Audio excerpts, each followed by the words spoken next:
माननीय मोदीजींच्या नेतृत्वात या भारतामध्ये तिसऱ्यांदा सरकार स्थापन करून भारताचं नेतृत्व हे मोदीजींच्या हातात देण्याकरता आपण एकत्रित आलो।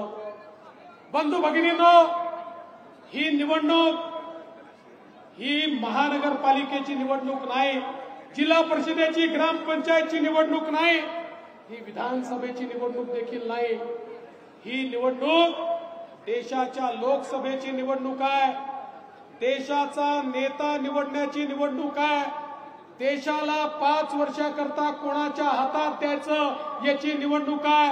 मी तुम्हाला विचारतो, कोणाच्या हाती देश द्यायचा सांगा, कोणाच्या हाती द्यायचा? तुम्ही सांगा कोणाच्या हाती द्यायचा, तुम्ही सांगा कोणाच्या हाती द्यायचा, तुम्ही सांगा कोणाच्या हाती द्यायचा। तो जर द्यायचा असेल तो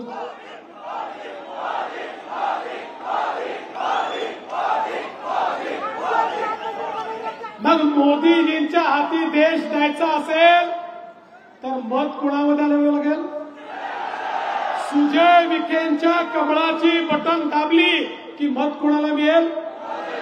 जे जे मोदीजींना या ठिकाणी प्रधानमंत्री म्हणून पाहू इच्छितात त्या प्रत्येकाने सुजयदादाची बटन दाबली की वोट थेट मोदीजींना मिळणार आहे आणि मोदीजींना निवडून देण्याची संधी आपल्याला मिळाली आहे। बंधू भगिनींनो, आज आपण मोदीजींच्या नेतृत्वात आपली महायुती म्हणजे काय आहे? ही विकासाची गाडी आहे, विकासाची गाडी। आपल्या विकासाच्या गाडीला मोदीजींचं इंजिन आहे, पॉवरफुल इंजिन आहे, पॉवरफुल।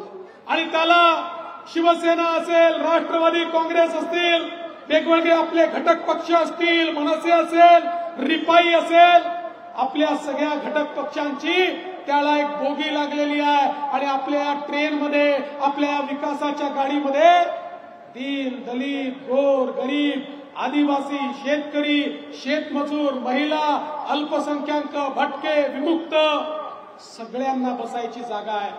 मोदीजींच्या गाडीत सगळ्यांना बसून विकासाकडे न्यायचंय। सबका साथ सबका विकास हा आपला मंत्र आहे। मोदीजींच्या गाडीला सुजय विखेची बोगी लागली की अहमदनगरचे सगळे लोक त्या गाडीत बसतील आणि मग गाडी अतिशय वेगाने पुढे जाईल। आपली गाडी मोदीजींच्या इंजिनची गाडी आहे आणि दुसरी गाडी कुठली आहे? राहुल गांधीची गाडी आहे। त्या गाडीला राहुल गांधीचं इंजिन आहे, पण राहुल गांधीला कोणी इंजिन समजायला तयार नाही। त्यांच्याकडे राहुल गांधी म्हणतात मी इंजिन आहे, शरद पवार साहेब म्हणतात मी इंजिन आहे, उद्धव ठाकरे म्हणतात मी इंजिन आहे, ममता बॅनर्जी म्हणते मी इंजिन आहे, लालू प्रसाद म्हणतात मी इंजिन आहे, मुलायम सिंगांचा पोरगा म्हणतो मी इंजिन आहे, स्टॅलिन म्हणतो मी इंजिन आहे। तिथे फक्त इंजिन आहे, तिथे डब्बे नाहीच आहे। मला सांगा, इंजिन मध्ये बसायला किती लोकांना जागा असते? फक्त ड्रायव्हर, सामान्य माणूस बसू शकतो का? आता सोनियाजीच्या इंजिन मध्ये राहुल गांधी बसतील, उद्धव ठाकरेंच्या इंजिन मध्ये आदित्य ठाकरे बसतील आणि शरद पवार साहेबांच्या इंजिन मध्ये फक्त सुप्रिया सुळेंकरता जागा आहे। बंधूंनो, तुमच्या करता ते जागा नाही आहे। तुमच्या करता जागा फक्त मोदीजींच्या विकासाच्या गाडीमध्ये आहे।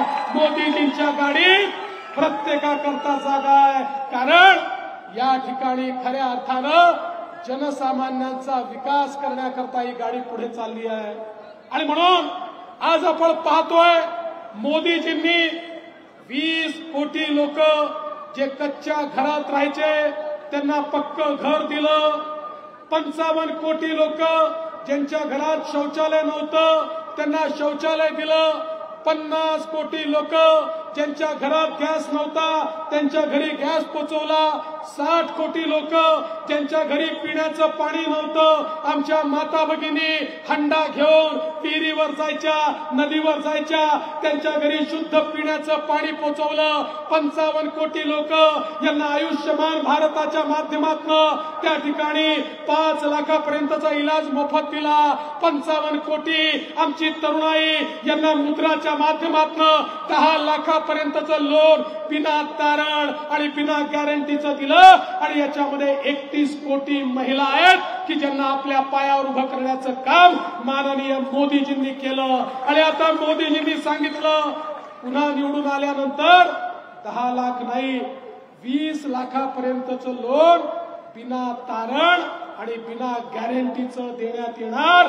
म्हणजे आमच्या तरुणाईला मोठं करण्याचं काम मोदीजी करतायत. आज आपण पाहू शकतो ज्या प्रकारे सामान्यांच्या जीवनामध्ये परिणाम होतोय. आज मोठ्या प्रमाणात सिंचनाची कामं चालली आहेत.